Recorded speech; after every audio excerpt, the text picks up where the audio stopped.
দেখেছো মারা বলছে কোড়া কোড়া ধরছে, তা বলবো কি করে। আচ্ছা একটা সহজ দেখে ধরি, যদি বলতে পারে। গৌরাঙ্গ মহাপ্রভু কোথায় জন্মগ্রহণ করেছে মায়েরা? নদিয়ায়, নবদ্বীপে।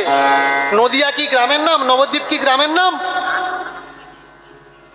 নবদ্বীপ নদিয়া কি গ্রামের নাম? গ্রামের নাম নয়।